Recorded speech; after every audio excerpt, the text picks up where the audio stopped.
Welcome back, everybody. It's Blastsportz. As you know, I'm your host, Jay, also known as Coach Jay. And damn it, I bring the best talent to my platform. And today I have a phenomenal fighter in the boxing circuit, professional fighter. Please introduce yourself. Hello, everyone. My name is Nicolas Vitone, also went by Nikki the Bull Vitone. I started boxing at the age of 14. I am currently 30 years old. I have a professional record of 9 wins, 3 losses, and 1 draw with 7 knockouts.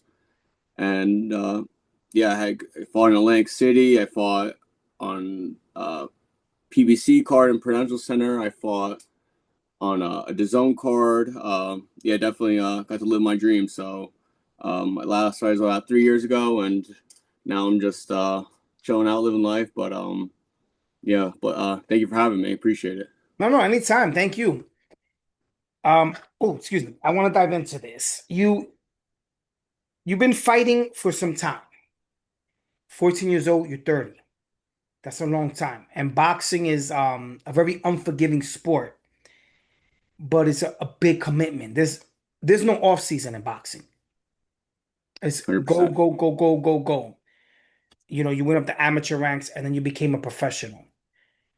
Reflecting back on when you started, how hard was it to dedicate yourself to this craft?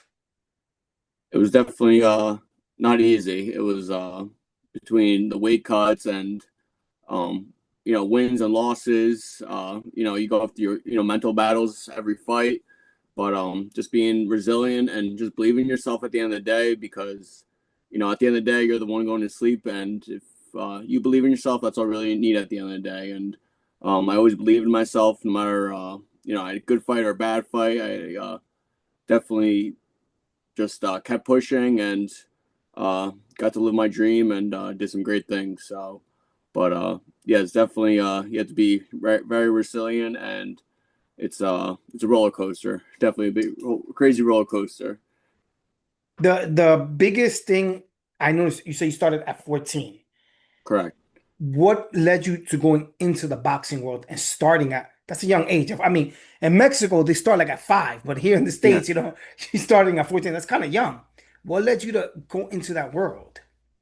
Honestly, I used to love, or I still love, but I played sports my whole life. I played football, basketball, baseball. Actually, when I was younger, I wanted to play for the Yankees. That was my real dream. Hmm. But yeah, when I got to my freshman year of high school, I tried out for baseball. I didn't make the team. I played football, but I got no playing time. I was one of the smaller kids, and yeah, I've always honestly I always loved Rocky. Rocky was the reason why being an Italian stallion, and Yeah. I fell in love with Rocky when I was younger, and something always just like pulled me to the sport. Even when I was younger, I always was like fascinated by it. And one of my sister's guy friends told me about this gym that was 10 minutes away from my place, and yeah, I wasn't really doing anything at that time, so yeah, I stepped in the boxing ring, and I fell in love. It was definitely felt like home. I was definitely very like anxious. Had a lot of mental problems. Didn't feel like I fit in with anything. But as soon as I got into the boxing gym and like being around the people, it felt like home. So yeah, blink of an eye, I'm here where I am now. So yeah, definitely crazy road, but no regrets. No regrets, definitely. That's awesome. No regrets. You lived a great life. God bless you, man. Really Oh, thank you. You too. appreciate that. You go to the amateur circuit, you do your thing. When did you decide or to be a professional? Was it a group decision between you, your family, and your management team, or was it an individual decision? You're like, the heck with that, I'm ready. It's actually a pretty crazy story. So, uh, yeah, I was probably getting ready for my last Golden Gloves. Oh, I was going to college. Um, I was going to college and boxing at the same time, and I was just BSing college. To be honest, I really hated school. I was just doing it. It was either when I was living at my parents' house, it was either go to school or work full time. And I hit a point in my college career which I couldn't really BS it, and basically I dropped out and I started working full time for. I was a laborer for a construction company, and I was still boxing at that time. So yeah, I was doing both, and I was probably getting ready for my last Golden Gloves. I was at like a crossroads, and definitely wanted to like turn pro. And yeah, I was getting ready, train for my probably my last Golden Gloves tournament. I definitely felt like I was ready. I was coming off uh I was a national champion actually right before that, and I was going to Golden Gloves. I was definitely ready, and yeah, I'm getting ready for my tournament. And then all of a sudden, my coach at that time was actually helping set up the Golden Gloves, and he calls me and he goes, they're shutting down the tournament, and actually that's when COVID happened. Oh shit. Um, yeah, COVID happened. The world shut down, and yeah, it was a crazy point in that life. I was working full time. I got laid off, and I started training, or I kept training at that point.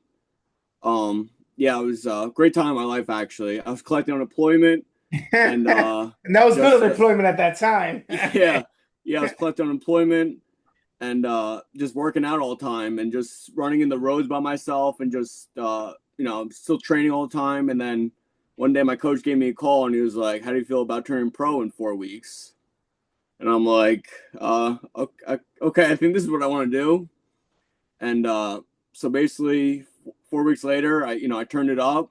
We took my coach redesigned a small bus into like he put the big seats of a school bus, and he put into the smaller bus, and we took at least a 12-hour drive down to South Carolina, and we drove yeah, and I fought in a parking lot of a hotel. I think it was like a Marriott hotel or something like that.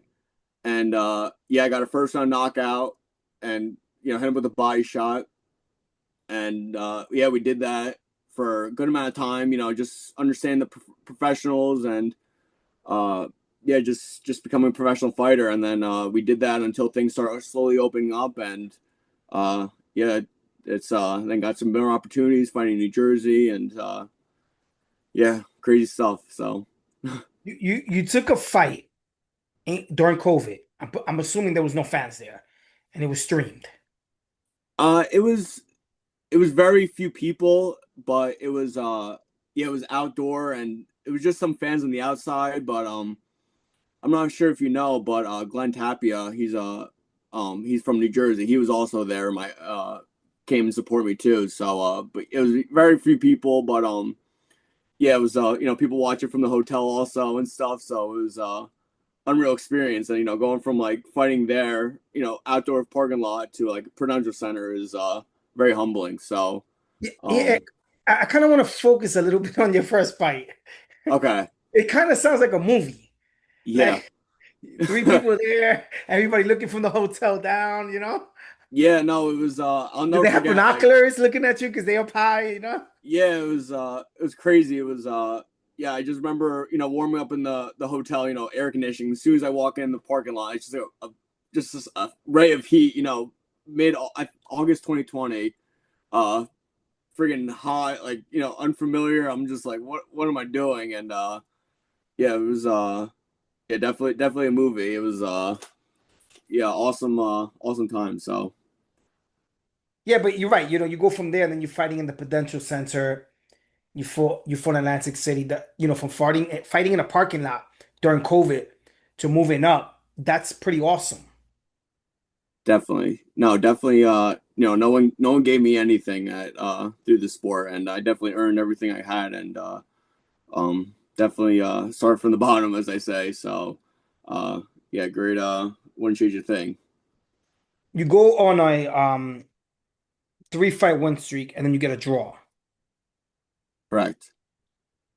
Do you feel like that draw with Matt was a draw, or did you feel like you won that fight? Honestly, I believe everything happens for a reason, but I feel like they actually should have took a point in that fight. Uh because he was actually using his head. It was a whole new familiar, like I didn't even know what was happening during the fight. And the guy, my opponent was like going across my head, and I didn't know it. I thought it was a punch. I didn't even know what was happening. It was like such a shock. I didn't really feel good going into the fight.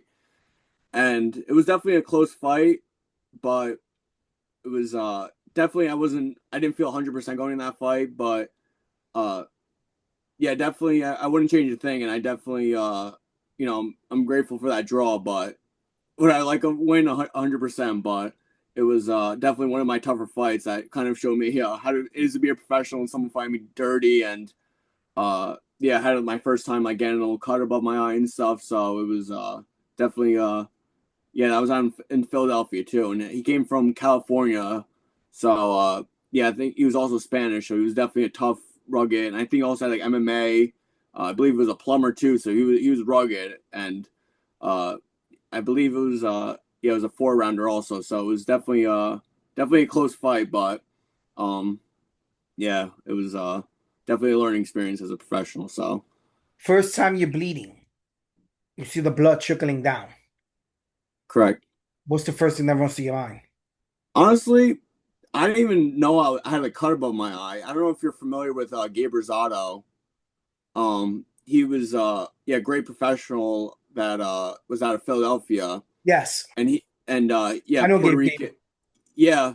So I actually had his trainer as my comp man in my corner. No, that's a good Uh comeback. Because yeah, Gabe is always as my bleeding. yeah, He's exactly. always So bleeding.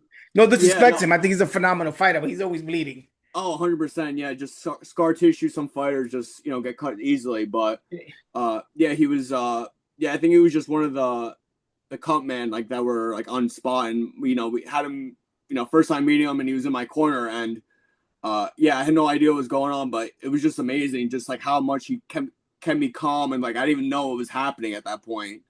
Definitely it was definitely like a very panic situation, but just having everyone calm in my corner and just keeping me relaxed was definitely a very interesting experience. And like looking back, it was having someone like at that level, that professional level, trying to keep me calm. And even though it was like a small cut, he dealt with crazy cuts in his day, but Yeah, just I some mean, small. If Gabe's his son, I can imagine what he dealt with from both eyes. Yeah, 100%. No, it was definitely really good experience as a professional, and uh yeah, definitely I forgot his name, but yeah, great coach though. Having a veteran like Gabe's pops working the cut really must have helped out a lot. Definitely, yeah, no, definitely yeah, it's it's I feel like it's going a million miles, especially when you go in that corner, everything is crazy, but having someone to just keep you calm and yeah, just working on yourself and just able to talk to your coach, and definitely very important as a boxer. So Then you get a split decision versus Jordan. Then you fight. You get another knockout. You go on a fight win streak. You lose one. Come back. You get another win. Couple of win streaks going. Then you go on a two fight lose streak. Do you feel in your career it was kind of mismanaged at the end? oh, that's a great question. Um, the thing, my so the not my last fight, the fight before that, I actually fought. I had a rematch with the guy who I had my first loss to. Mm-hmm. I fought Jordan again, Mm-hmm. and we made that a 6 rounder. And no excuses or anything, but it was definitely a rough training camp, like hunting the weight. And I believe I actually had like COVID leading up to the fight, but yeah, no, I still pushed through it, and I was actually winning. I was winning the entire fight.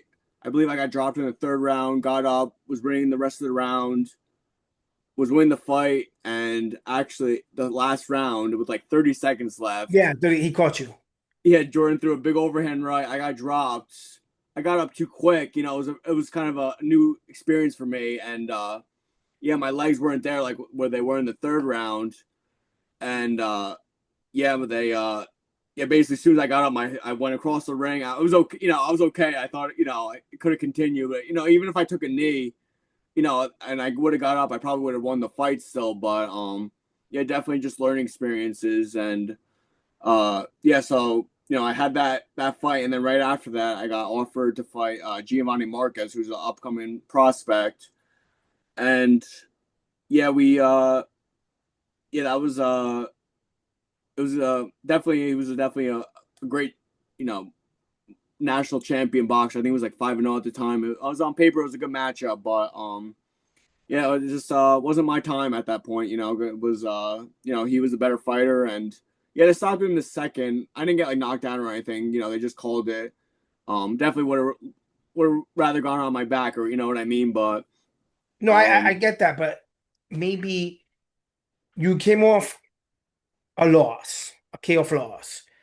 Then they put in you with an up and comer. You felt like maybe you should have fought maybe a journeyman just to get that W back, just to get the feeling of winning, get more comfortable back and to get that loss out your head. Because you came in, um, and I give you credit. I'm not taking that away from you because you showed that yeah, you're a motherfucking warrior to come back in and fight someone big instead of taking the easy way out. But sometimes that way to build the confidence up will be good.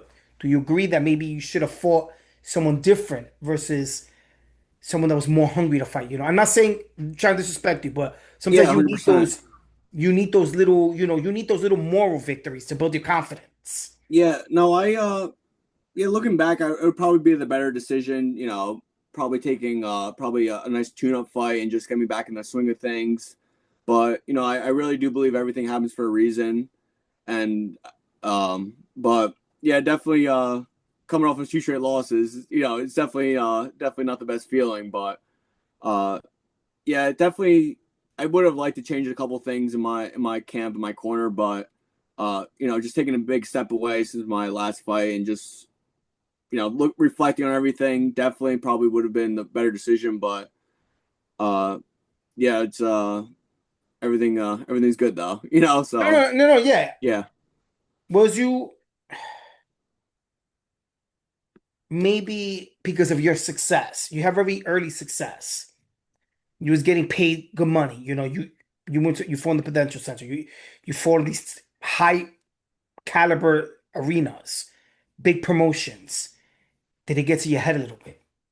Did you become a little more full of yourself and maybe rush things a little bit? Because I know a couple of fighters, that's happened to them, and they admitted to me privately. They're like, yeah, if I go back in time, I wish I wouldn't have so many yes men in my corner. Did you have a lot of yes men in your corner? And I hate to ask this, it's just I have a lot of young kids that fight, a lot of young fighters that watch this are in their 19-year-old, 18-year-old, and your advice right now will be very crucial for these young men to go to the next level. so you're asking what would say What that would again? you One do more. different? What would I do different? Better yet. Um, Looking back, I would probably no offense, but I probably would have like changed everything at that point with my corner and just yeah, nothing against my coach, but yeah, I think we just max each other at Yeah, that it towards the happens. end. Yeah, no, because too loyal to a fault sometimes. You know what I Yeah. mean? So yeah, I was still with the same coach when I started and when I ended. But no, I'm definitely grateful for everything. I wouldn't have been the man I am today, but uh, yeah, definitely probably after the first, or probably after like the second Jordan loss, maybe I should have changed up my camp and maybe get a new eyes or whatever. But uh, yeah, like it's yeah, crazy ride, but um, yeah, I'm definitely thankful for those experiences though. No, no, of course, absolutely. But do you think you was rushed a little bit? Maybe you could have, sometimes they build the fighters up because in MMA, there's no building up. You fighting whoever's there. In boxing, you could do a lot of tune-ups, you could build the fighters up. And the fighters sometimes, they need that. They need that build up, that experience. You think maybe they could have went a slower route with you to build up your career so you could get in a better position. Yeah, I think taking the Giovanni fight and just that was on TV. It was DAZN. It was for overtime. I don't know if you're familiar with overtime, like a Yeah, big social media network. It was a new program, and this kid was definitely he had a lot less fights than me. He was 5-0, and I think it was like 9-2-1 at that point. So I definitely probably underestimated him a little bit. So you know no, I just thought with my professional experience, I thought I would have been able to do better, but that was not the case. And uh, yeah, it's it's yeah. So I mean, it's unfortunate things happen, but you learned 100%. Yes. Yeah. with your wisdom, and and again, I'm not trying to put you on the spot, but with your wisdom, and I know you even, you said we spoke behind the scenes. You was like, "Yo, Jay, I'm keeping my body in shape, but I'm just going slow. Something pops up, I'll take it. If not, I'm good." Do you think you would be able to help the younger guys coming up and give them the advice they need that maybe you didn't get and help them hun- up? Do you think that's Yeah. something No. you would look into, like a management, making sure the careers go right, making sure that everything is set up correct, that they're not taking the wrong fights? Yeah. Definitely. I would love to give back to the sport. Boxing did so much to me, and if I if I could help a fighter not make the same mistakes I did, and training wise, cutting weight, any tips, any amateur, professional, I would love to give back on any of those. If it's coaching, if it's management or advising, I would definitely open to helping the younger generation of boxer, because it is a tough, very very lonely Yeah. sport in the world. And yeah, if I could help one fighter, or just one fight or whatever, it's 100% worth it. So uh yeah, anyone who wants to, feel free to hit me up, Instagram or whatever. I'm always an open book. So I'll put your information on when we, so they can find a way to awesome. reach you. Cutting weight, it could be gruesome. And Antonio Tarver, before he fought Bernard Hopkins, everybody knew he was cutting weight. He was eating two boiled eggs all day, nothing but water, taking two NyQuil pills to go to sleep. And it was like he even said, he goes, "I should have never taken the fight." But money talks, bullshit walks. Yes. If you can give advice about cutting weight, because cutting weight is difficult, and I've never done it at the level you have, what advice would you give the person? uh my advice, cutting weight is not cool. Cutting weight is, if you could float around your weight at all times and not blow up, and do it the healthy way, I definitely recommend that, because definitely just having like less fluids in your brain, and just being 100%. If you're crazy, you think if you're you know cutting, you're starving yourself, and then you blow up the next day, that has to have effect on your body.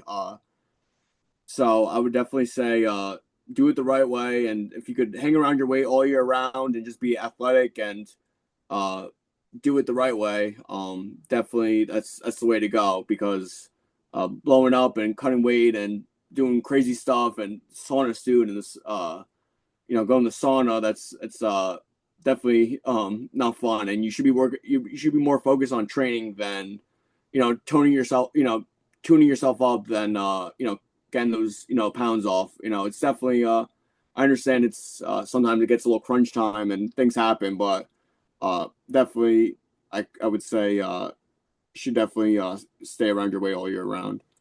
Yeah, because I remember Roberto Duran said when he fought Sugar Ray Leonard in the rematch, he ballooned all the way up to like 180. Yeah. And then he had to cut all that weight in like 6 weeks. Yeah, no, it's you're basically fighting the scale, not training. That should be your main focus, should be training, not cutting weight. So definitely it's crazy. I was 16 years old when I had my first amateur fight. And my last professional fight, I was 27, and I was actually like, I weighed in the same amount. So if I was to ever go back, I would definitely be a different weight class. But uh yeah, it's not it wasn't fun. I definitely do not miss that part of boxing. Yeah. And then you made a comment, a statement. You said boxing's a lonely sport. Correct. That's a very strong statement. What do you mean by that? I would say, win or lose, especially on your losses, you're the one that has to deal with that at the end of the day. You're the one going to sleep and, really, really thinking if this sport's for you, and you want to really do this as a profession, or you just, want to, what's your goal with the boxing? It's, uh, you can't blame it. You can't point fingers at boxing. You can't point, your offensive lineman or your coach or, your coach is definitely, but at the end of the day, you're the one in that ring by yourself. So, uh, yeah, it's, my coach would always say, you could quit or, I'll see you on Monday. So, yeah, I definitely wasn't like the best amateur. I would say, I probably almost like a 50-50. I kind of even stopped counting my amateur wins and losses at a certain point, to be honest, because I would just get in my own head, and people don't really understand the behind the scenes and stuff. But yeah, it's definitely loneliest sport in the world, and it's you definitely hit a dark spot, but you got to use those dark spots as motivation, and just use it as motivation to get train harder and get better and be your hardest, be hard on yourself, but get use it as fuel to get better. You mentioned losing and how it could put you in a black hole. Um, Sergio Martinez said when he beat Julio Cesar Chavez Jr., he had over 1,000 texts, over 20,000 calls. But when he lost to Miguel Cotto, he Hmm. had one phone call, Wow. his mother, to see if he was okay. You've lost fights and you've won fights. You have been in very big promotions. Can you relate to what Sergio Martinez said? And if so, can you explain to me how you relate to that? Yeah, 100%. When you're winning and you're doing well and you're undefeated, everyone's you know liking your posts, sharing your posts. Uh, everyone's hitting you up, but as soon as you lose, it's a lot less people are hitting you up and trying to you know encourage you, or your friends, your family, just reaching out to you. It's yeah, definitely very lonely. I definitely could relate to that because I was at the I was on some big stages, and um yeah, it's definitely wasn't easy when you hit those losses, and it's very lonely. So Reflecting back on your career, what is the most positive thing you could say about it? um I would say my boxing career has, like, no, I know who I am as a person when I get knocked down or I lose and fight. Like, I know who I am at the end of the day. Like, no matter what, I'm gonna fight back. No matter if I got dropped or if I lose a fight, I'm definitely gonna come back harder. And I definitely gave it my all at the end of the day. No one could take that away from me. So, uh, yeah, it's you definitely learn a lot about yourself in that ring. You're basically looking death in the eyes. You're Yeah. it's scary stuff, but I face my fears, and I always even for anyone to get in that ring, it says a lot about you. So it's it definitely very humbling, very humbling sport. You should be very proud of what you achieved. Thank you. No, you're welcome. I'm being real talk right now. You should be very, very proud of yourself. You achieved things that most people will never see. Thank you. That means a lot. So don't ever cut yourself short because you had a phenomenal career. And even if you come back, even if you don't, you can walk out with your head high. Thank You you. fought, you Thank fought on the biggest stages. I always say, I am not an athlete. I think I'm an athlete. you. The only sport I'm good at is eating food. I think I'm the same with you on that, to be honest. I'm the world champion at eating. Try me I right could eat now. I could eat myself too. So So but I'm very happy for you. Honestly, I really am. I see the belt thank you. behind you. I see the trophies. You deserve that, Thank, man. That's something that nobody could take away from you. thank you. No, boxing taught me a lot about life and people, and uh yeah, I wouldn't definitely wouldn't change a thing, and it's a beautiful sport. Definitely nothing else like it. So very thankful for boxing. Have you? Final question of the day. If you can give advice to one fighter about constructing a team, a young guy, a young man or woman, let's say they come up to you, 0-0 record, and they're like, hey, the Bull, if you could give me one piece of advice I could take with me, one positive piece of advice, so I can go to the next level, what would that positive advice be? I would say outwork everyone.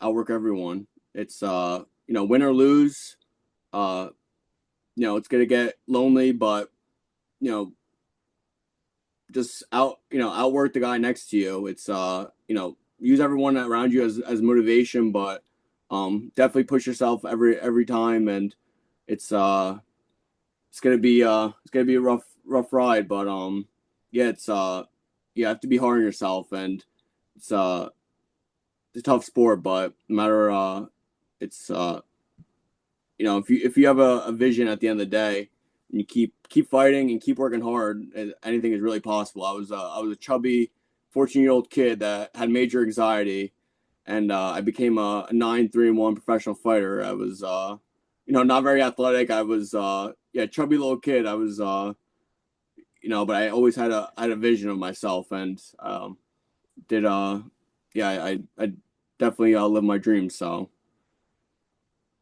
Yeah, man. Appreciate you, man. likewise, appreciate I haven't done an interview in a while like this, so I appreciate this. Anytime, man. We're bringing you back. You know that. Okay, yeah, whatever you need, I'm always hit me up whenever.